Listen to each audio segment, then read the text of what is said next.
Hi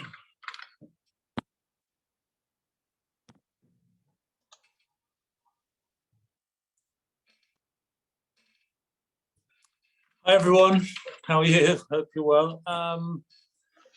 My name's Stuart, as many of you know. Good evening everyone, and thank you for joining us for this OC LGBTQ group event evening this evening. In a moment I'll hand over to Peter, our speaker for this evening. But before I do, just a couple of housekeeping matters.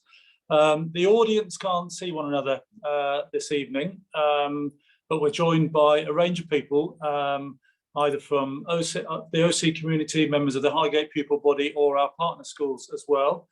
And they're fascinated, like me, to hear about Peter and his life. And also they're fascinated about social history and want to learn more about the LGBTQ community and its history as well.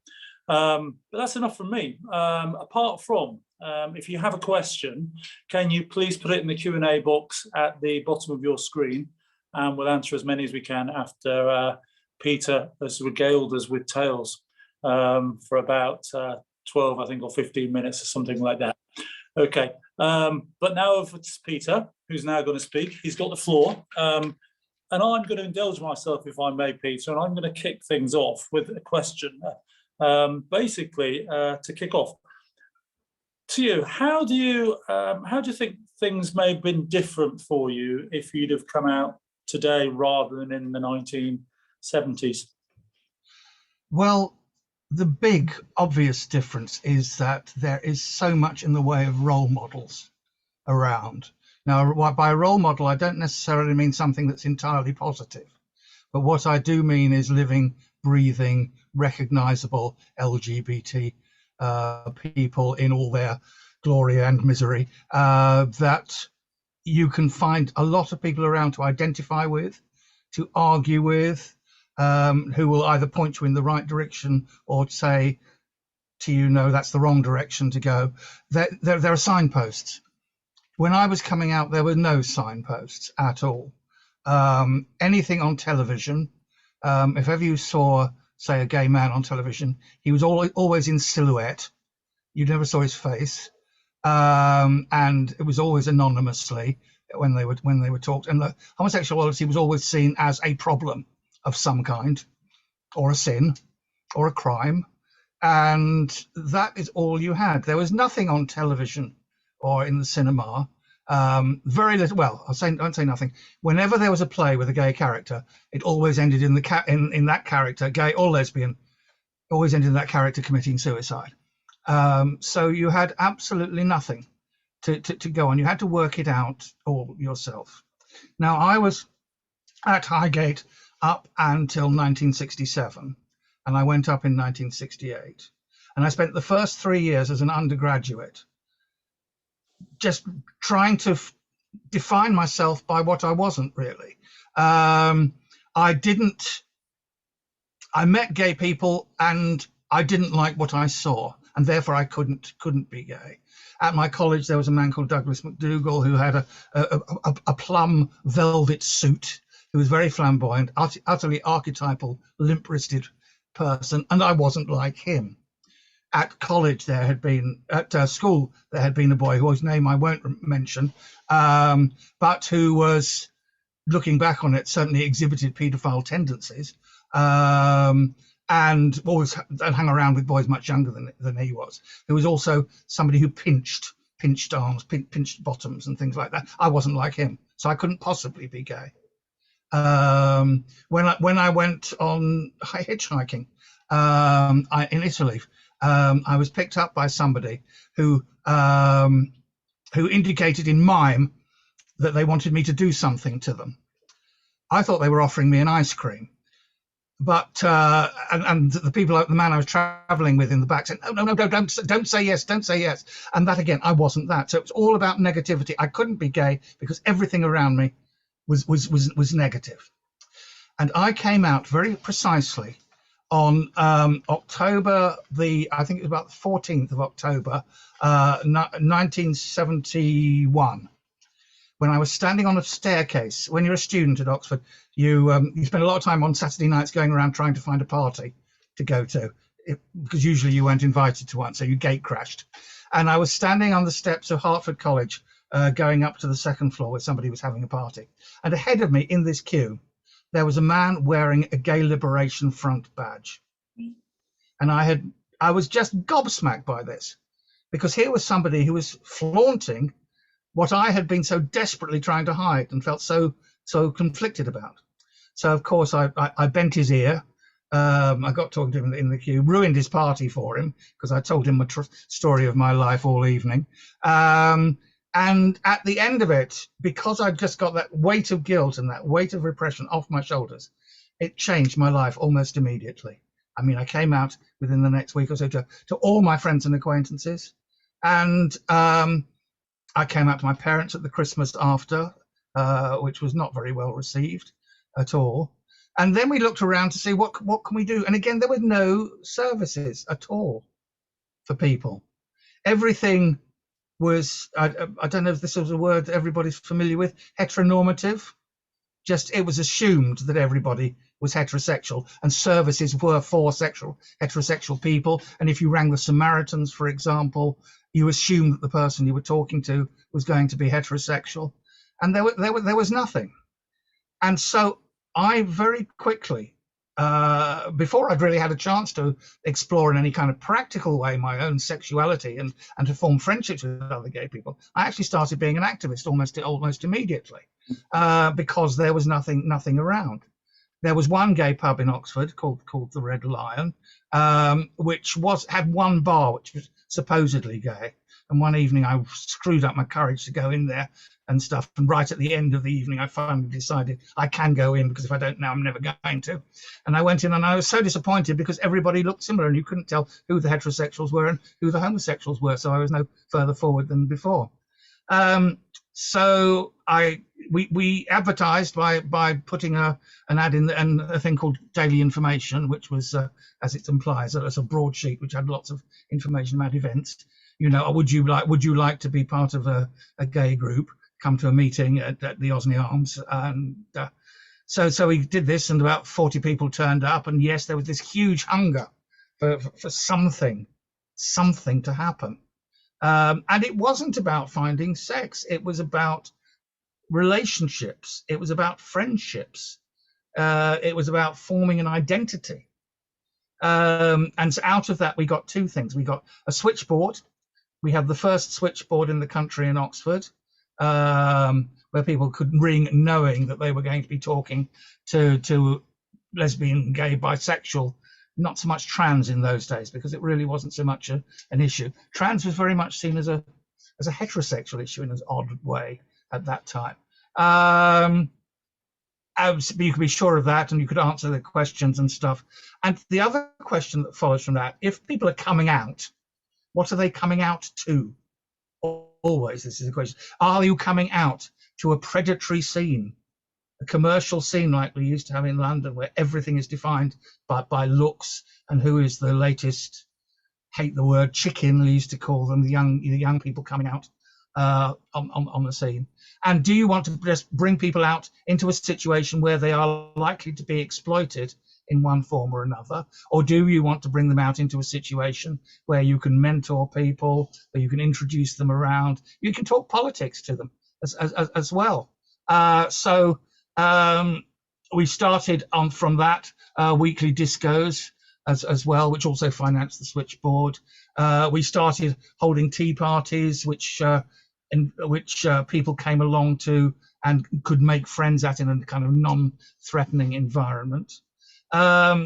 We started campaigning, because a lot of what you had to do then was just to fight, just to make a space for yourself. I mean, one thing that used to happen at the time was local newspapers, when there was a group of people had up in court for having sex or meeting each other in public lavatories, for example. The newspapers would publish their names, their professions, their ages, and their addresses. So not only were you going to be fined maybe 25 quid, you're going to have your life ruined, because all your neighbours are going to know about that kind of thing. So one of the things that we did, for example, when the newspaper started, printed a story like that, we wrote to the newspaper saying, thank you very much for publishing this. I thought I was the only homosexual in the world, but now not only do I know that there are others, I also know where they live. Thank you so much. And after a little while, they stopped doing that. We changed that practice. That kind of thing we did. We did campaigns to increase our visibility as well. There was a magazine, the first serious gay magazine was called Gay News, and it started in 1972. And W.H. Smith refused to stock it. So we used to go to W.H. Smith and picket it, and we'd go in and we'd go up to the cash desk with an armful of books, and we'd say, "Oh, can I have a copy of Gay News?" And they'd say, "No, sorry, we don't stock it." And we'd say, "Oh, in that case, we don't want all these," and just throw all the other books on the floor and walk out. So things like that. It was all about asserting yourself, and asserting yourself is absolutely vital in terms of developing your own sense of identity. One of the histories over the last 50 years has not only been fighting to get straight society, the rest of society, to recognize that we as LGBTQ people deserve rights. It's actually been persuading other queer people that they deserve rights. Because if you're brought up in a situation where everything that comes at you is saying in some way that you're unworthy, you're negative, everything about you is negative, you come to internalize that. And you come to believe, actually, you don't deserve it at all. When I was coming out, the age of consent for gay men or for sex between men was 21.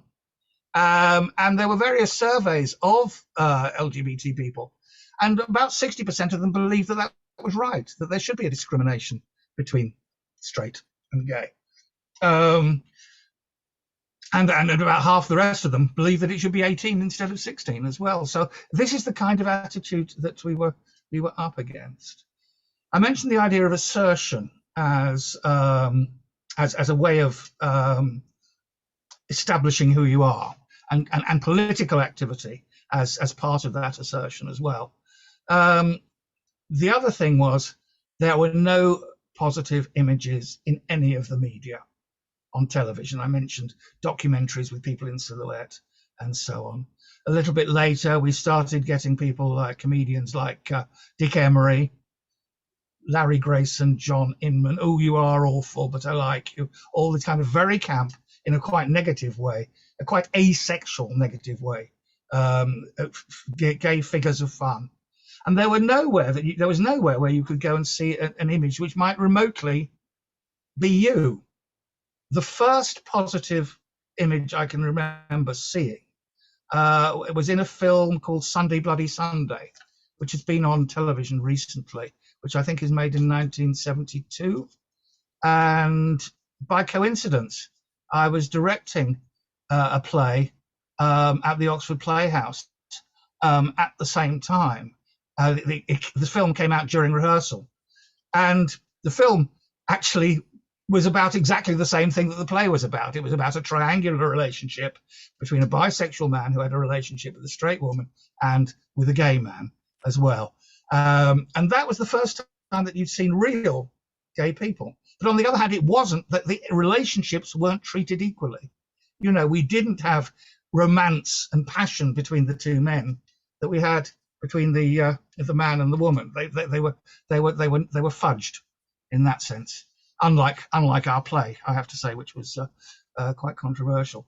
So one thing that I became very convinced of at that stage was a need to be writing and producing and directing plays which had positive images of LGBT people. And again, when I say positive, I don't necessarily mean everybody's good and has a halo. I mean that they are identifiable, the feelings are real, the dilemmas are real, and so on. So I started writing, first of all, as gay things, as part of a review pattern, because Oxford is a city where there's lots of reviews. And so I wrote sketches like Dragula, Queen of Darkness, for example, I remember was one of them, which was the first tentative step towards that. And then I started to write my first gay play, which was called Latecomer, which was a kind of is he or isn't he sort of play. And I sent that off to Gay Sweatshop, which started in 1974, and they rejected it. So at that stage, I thought, if you want a thing done, do it yourself. So I did. I put it on as part of the company I was working with. I was working for a company in Birmingham called Pub Theatre Company, which took new writing around upstairs rooms in pubs in the West Midlands. And it went very well. I mean, incidentally, two supposedly gay actors started having an affair with each other during the course of the run. So we obviously managed to liberate something in the cast, if not in the audience. I don't know.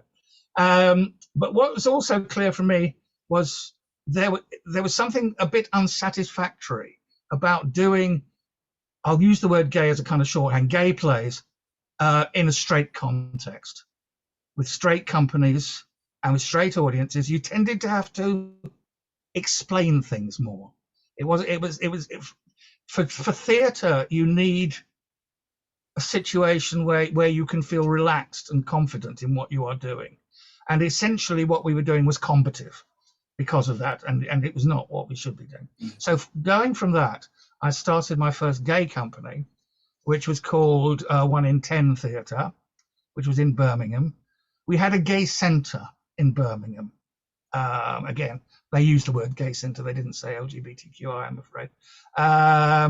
And so we had a base where we could put things on. We had a constituency to play to perform to, and we had something we could draw on to get members of the company as well. And so from that we did more plays and reviews and so on. Conferences came to Birmingham and Coventry. There was a thing called the Campaign for Homosexual Equality, which was the biggest campaigning and social organisation in the country. It had about 150 branches all over the country, had about 5,000 paid up members and a lot of people who went along to events. And so we took shows to those conferences. So we had a theatre which identified itself as part of a very distinct community. A community that campaigned, a community that went on demonstrations. And my theatre companies have always gone on demonstrations, taken their banners along to say, we are part of this, as opposed to being purely theatrical as well. And the other thing that goes with that is doing benefits for various campaigning organisations as well. How am I doing for time? Am I doing all right? Just a few minutes, but I think you set up your company in 1978 as a response. Well, there's 1 in 10 was set up about 77, 78. I came down to London in 79 at a time when Gay Sweatshop, the main company, had just had its grant withdrawn by the Arts Council because it wasn't professional enough, because it was doing the sort of thing that we were doing, which is actually saying we are a community company. But in the gap, we thought we better have something. So I started a company called Consenting Adults, which went from 79 through to 87. And then immediately after that, I started Homo Promos Theatre Company, which was named after Section 28, which forbade the promotion of homosexuality as a pretend family relationship. And I thought Homo Promos, what a great name for a theatre company, in response to that. So that's where we had it. And we're still going. The section was actually abolished in 2003. But here we are. And I have to say, I'll just mention one thing about this being part of a community. Lockdown. We had 16 months when we did every week on a Tuesday a Zoom performance of a queer play. Some of the ones that had been part of our repertoire over the years, some that were out of others. We did over 60 plays during that time. And it was a lifesaver. People have said to me since, I don't think I could have got through lockdown without this weekly fix, if you like. One of the things that I did as part of it was I have a cycle called the Gay Century, which is 17 little vignettes which are set to music about events from 1900 to 2001, and we did those through this, and the book, to give it the plug, is now out of the first half of it. That's. Do you see that? Right. Okay. Yeah, there got it is. Okay. That's then, and there's details about that in the chat as well. But as I say, it was a community thing. People coming together on a Tuesday night on Zoom, not only to see a play and talk, but to talk about it afterwards, to socialize as well. It was embedded. It was embedded. And I think kind of leads me on to one of the questions which we've had, and I think we've covered quite a lot of it, but you touched upon this idea of having no particular role models certainly when you came out, and obviously you've set up lots of different companies, theatre companies.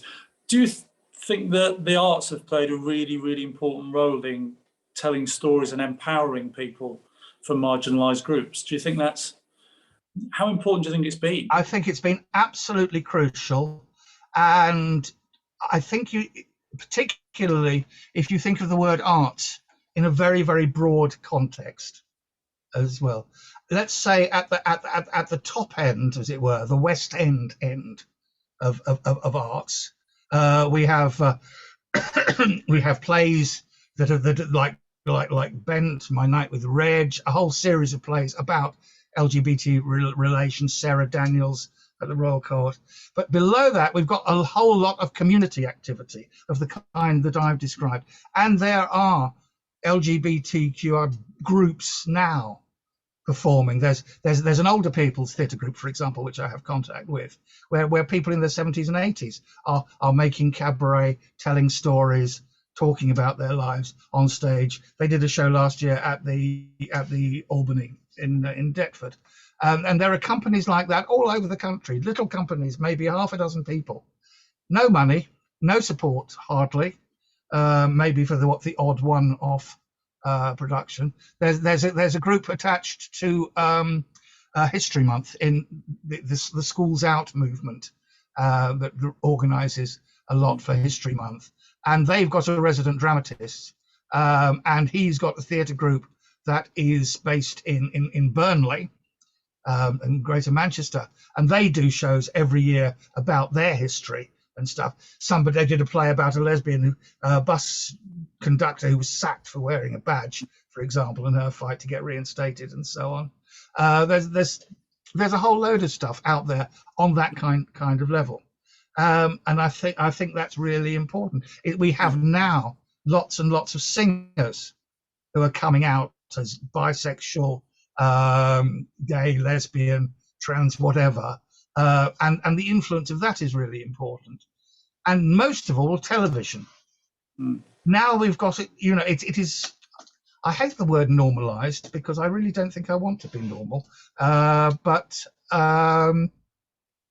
it is normalized in this. Once you can get, same-sex couples on Strictly Come Dancing, most obviously and most recently, without any kind of surprise and with an enormous amount of encouragement from the general audience. This is where we have got to from our journey from 50 years ago. So basically we've got more and more situations where people can feel empowered or identify as well, can't they? Absolutely, yes. I mean, the other thing that the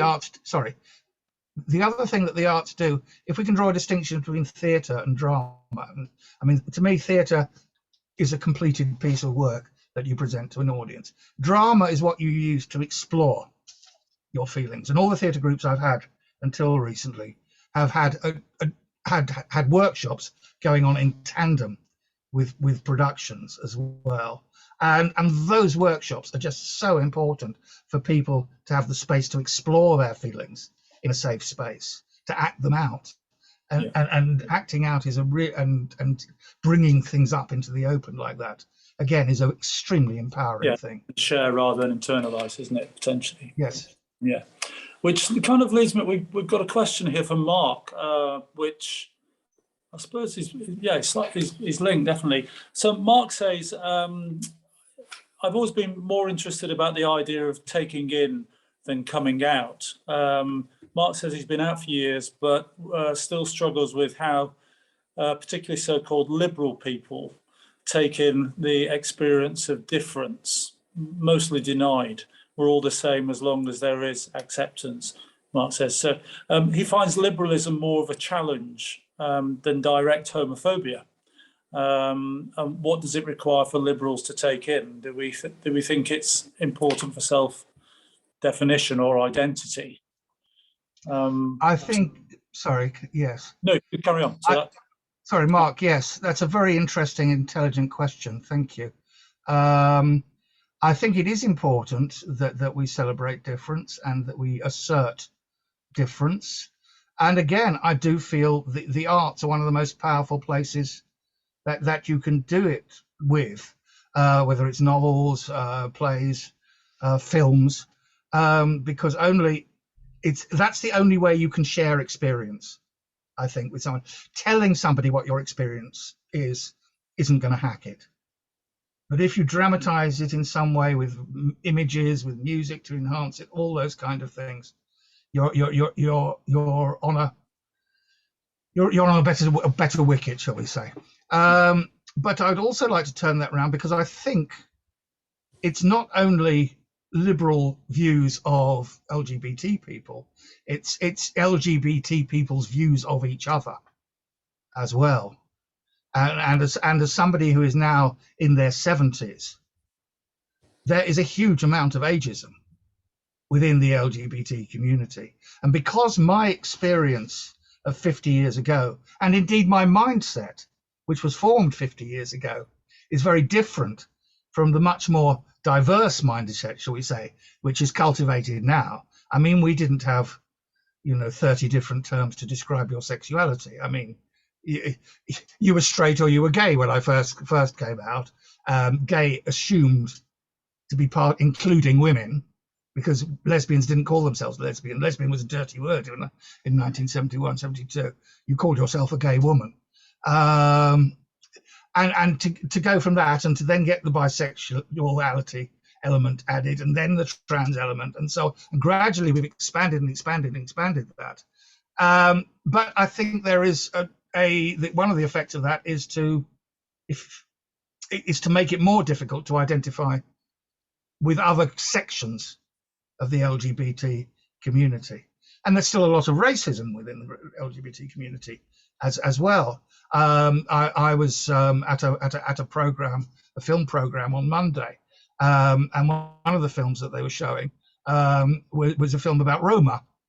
There are very, very few films about Roma people, and we had somebody there introducing it who was Roma, and he was talking about his experiences as a traveller, a gay traveller, and the way he's caught between these two identities, and how the Roma people find it very difficult to accept the LGBTQ, and obviously the straight settled community doesn't like the travelling community as well. So I mean, I think it works in all sorts of different ways. But as I say, I do think the arts are one of the most powerful weapons that we have to challenge that. Thank you, Mark, for that really interesting question as well. Got a question here from Andrew, who says, is there a subject you still want to write a play about?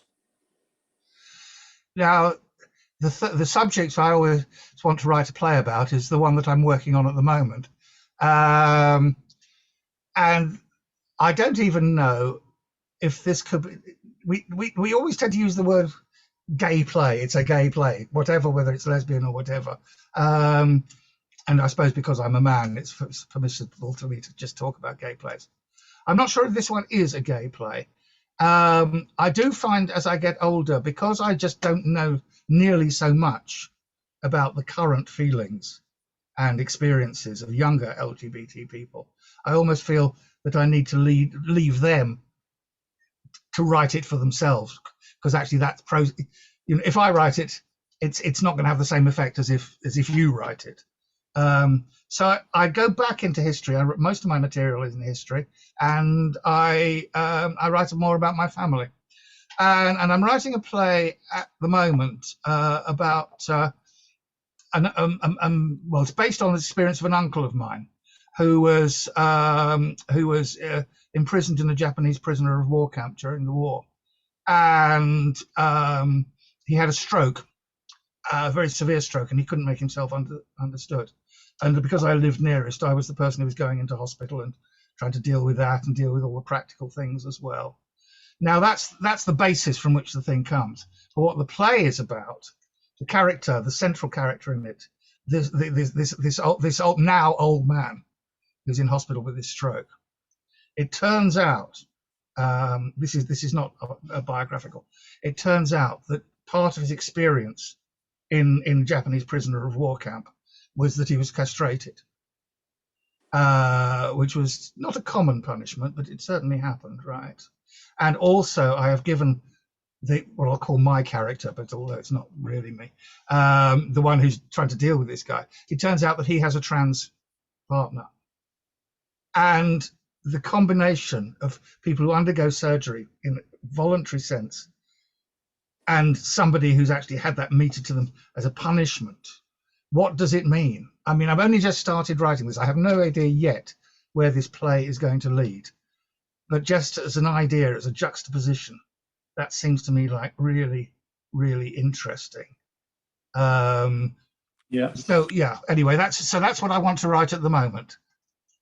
Which again, I think seamlessly into another question we've had, which basically says so you talked about younger people wanting to write more about their experiences. So what advice would you give to a young person who wants to, who feels that way and who feels passionately about writing about it, but doesn't know what to do next, doesn't know how to start a theatre company, or do they have to start their own theatre company, or what? Right. Well, the first thing I think you need to do is to get into the habit of writing. You know, a lot of people are kind of in love with the idea of writing, but really when it comes down to it, actually don't want to do the work, because it's a lot, a play is a lot of words. It really is. I mean, it's something like 25,000 words. It'll take months to write it, probably, and it's a very lonely life, just sitting there at your computer typing out dialogue. The way to get into it is to keep a diary. I always advise anybody who wants to be a writer to keep a diary and to make it a discipline and to do it every day, even if it's only 10-15 minutes. Not only does it get you into the habit, it will also turn up all kinds of material which you can use later on in your career. So the writing bit is a lonely thing. Making theatre itself is a social thing. And where do you find groups? Well, there are youth theatre groups, queer youth theatre groups around. One of them is run out of the Young Vic, for example. So I would give that as a first port of call. If you want to find out where the other ones are, get in touch with Greater London Arts or the Arts Council and see what is there. If you want to start a group on your own, you either need to advertise or you need to have a social group out of which it can arise naturally.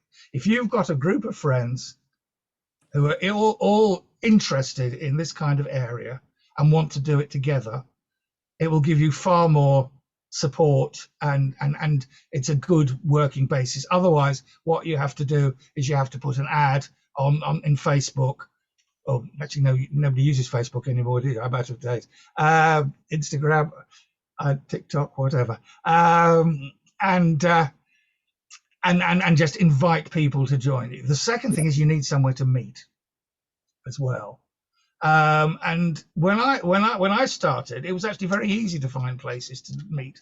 You could go to a pub and say, "Can we use your upstairs room on such and such a day?" And they'd say, "Oh yeah, I won't charge you anything for that as long as you buy a few drinks." Blah blah.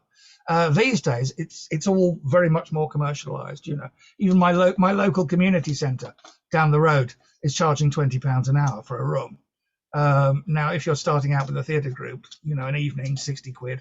It's a lot of money, and if it's 60 quid every week, and unless you can split the cost between a lot of people, is non-starter. So finding that is really, really crucial.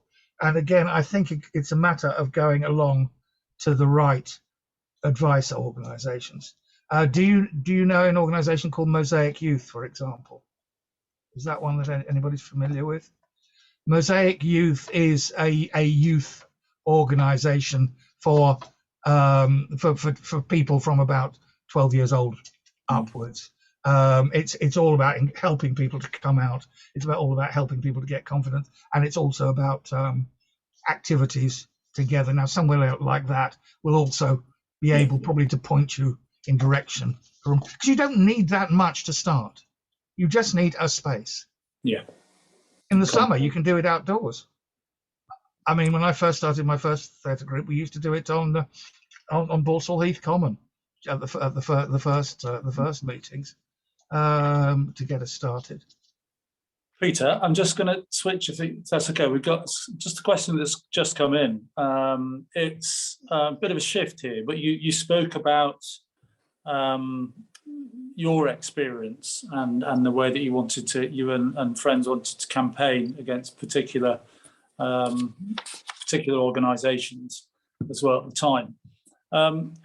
Somebody's asked the question, how do you feel about companies who now celebrate Pride as a way of marketing themselves for profit? Do you think it's a positive thing for employees / customers, or can be seen as disingenuous?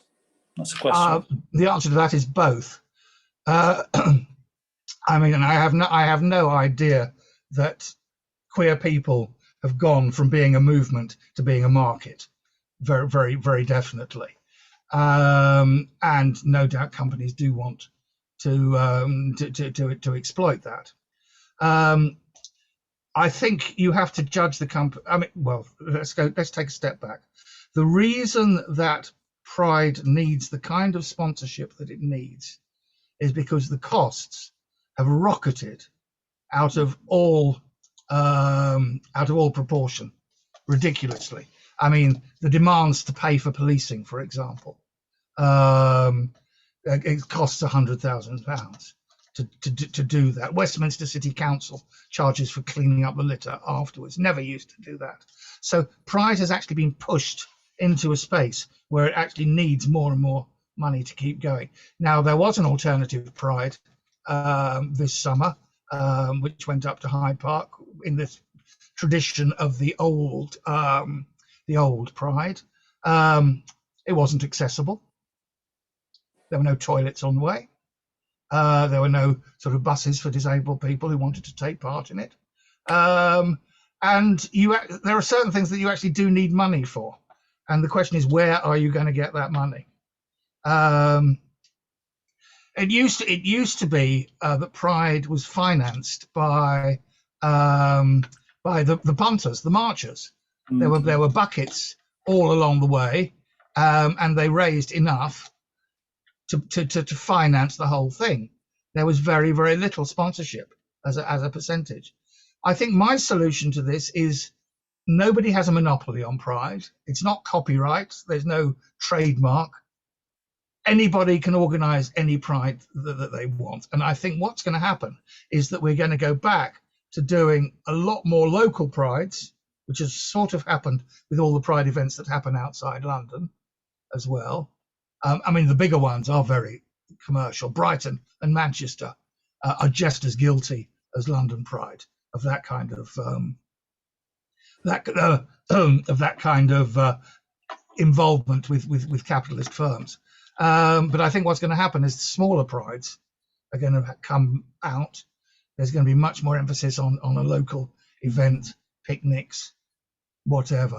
The other thing I would say though about those who sponsor it is you can in their sponsorship you can change minds. And the one thing I will mention is that Virgin had a contract for their planes to take rejected asylum seekers back to their home countries where they would possibly be in danger of torture or even execution.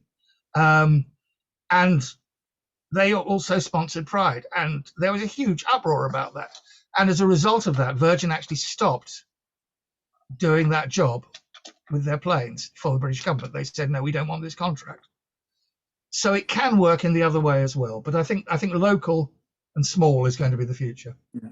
I mean, one person, sorry to interject previously, somebody asked the question, are you involved in organising Pride, or with your ideas, are you likely to be organised in smaller groups, maybe? Well, I do a little, when we're back to normal and going out to a full extent, I do a little LGBT Pride festival in Southwark, which is a festival rather than a march. I was involved with Pride. I spent 14 years organising the cabaret stage and cabaret tent on Pride from 84 to 98. It's a hell of a lot of work. I mean, I don't think I would go back to doing it's just, you know, I'm 72 for God's sake. You don't do quite as much, or you do it slower than you used to.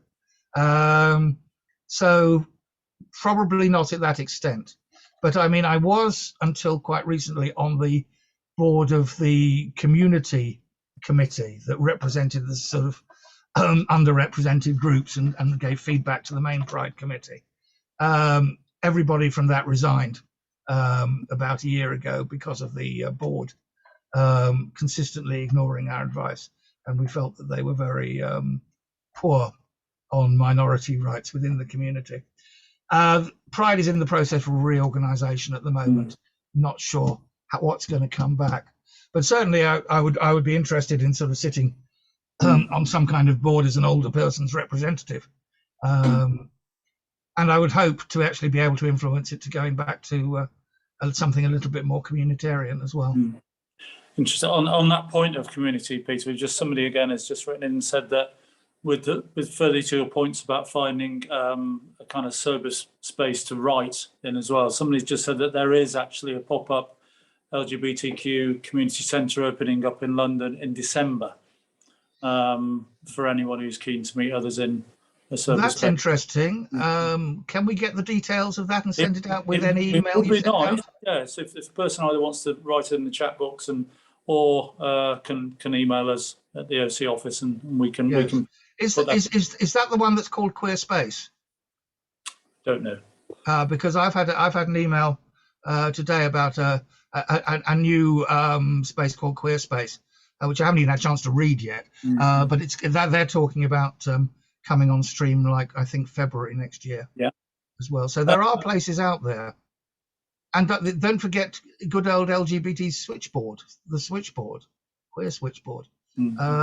Source of information as well. You can always ring them. Yeah. 8377 Yeah, we can definitely send out resources afterwards. Peter, we got a final question here. Well, I've got to pick one of the two. It's the same person, so I'll try not to offend. Yeah, I think you've talked about history tonight, and you've talked about how you've tried to encapsulate history through play and the arts as well, and your plays. Which of the 10 vignettes are you most proud of? That's a very interesting question. Well, can I just say one thing about it? One thing I've learned through writing this is the great danger is to assume that people in the past were like us. And you're dealing very, very much with different kinds of mentality. And you have to find your way into the era. You have to find your way into how people spoke and what they were thinking and how they were thinking and so on. And I think my favorite one is actually the first one that I wrote. And it's called Fishing. And it's based on a true story. A friend of mine who is now in his 80s had an older friend of his who was 80 around about the turn of the century. And he used to tell a story about how when he was a teenager in the 1930s, he used to go on holiday to Brighton because they couldn't afford anything else. And he used to go fishing off the pier every day. And one day this little old man came along and said, "Oh, you're fishing all wrong. You don't hold the line like that. You do it like this. And what are you using for cast? Oh, you're using those worms. Oh, that's no good. Let me show you how to do it." And basically this old man taught him how to fish. And after a few days, they'd sort of met up on the pier every day. He says, "You must get very hungry out here all day. Do you fancy coming for some tea?" And so he went off. In those days, people were much more trusting than they are now. And so they went on, they stopped off at the bakery and got lots of cream buns and stuff, and went back to the old man's flat in Nizelles Avenue in Hove. And at this, the old man starts drawing him out, and the young man says that he likes poetry, which everybody laughs at him for at school and stuff. And the old man says, I used to be a poet, and here, let me give you one of my volumes of poetry, just as a sort of souvenir. I'll sign it for him. He signs it and gives it to the man. So to the boy. The boy goes back home afterwards. His mum says, why have you got cream all over your face like that? You know, oh, I've just been to tea, blah, blah, blah. And this man's a poet, and he's given me this book of his poems. And look, and he gives it to his mother to look at. And she goes ballistic. She literally tries to tear the thing apart. And says to the boy, promise me you'll never talk to that man again. You must swear on your father's grave you never talk to him. And why? What's he done? I can't tell you. But you must never talk to him again. So next time he goes on the pier to do his fishing, the old man comes up as usual and says, how's it going? And he just blanks him. He won't talk to him, won't even acknowledge him. And eventually the old man goes away. And that old man was Oscar Wilde's lover, Lord Alfred Douglas, in his 60s by that stage. And the extraordinary thing about this is it's about how history reaches back. You can touch the hand of somebody who touched the hand of somebody. Well, I mean, I have touched the hand of somebody who touched the hand of somebody who knew Oscar Wilde. And there are always these kind of connections. But the other thing is this kind of oppression hands itself down the ages as well, because the old man of 80 in 2000 was still consumed with guilt about the way he treated the other old man, the Alfred Douglas, who the way he treated him, who had offered him nothing but kindness, taught him how to fish, and given him some cream cakes. So that's it's a rather sad story, but I'm very fond of that one. It's very short as well. Well, Peter, we could go on all night, definitely. I found it really fascinating and so grateful you could this evening, definitely. And I know the audience have done too. And thank you, the audience, for some great questions also as well. We hope you've enjoyed it. And we look forward to our next event. And certainly Andrew and Peter and I will be getting together and chatting to see obviously where our next event, not only for OC event, but also our next LGBTQ event as well. Peter, that was absolutely fascinating. Thank you so much. Thank you very much. I hope I can come and see you all in person at some point. Definitely. Yeah, and we'll speak soon. Okay. Cheers. Thank you, Peter. Thanks, everyone. See you soon. Bye. Bye-bye. Take care.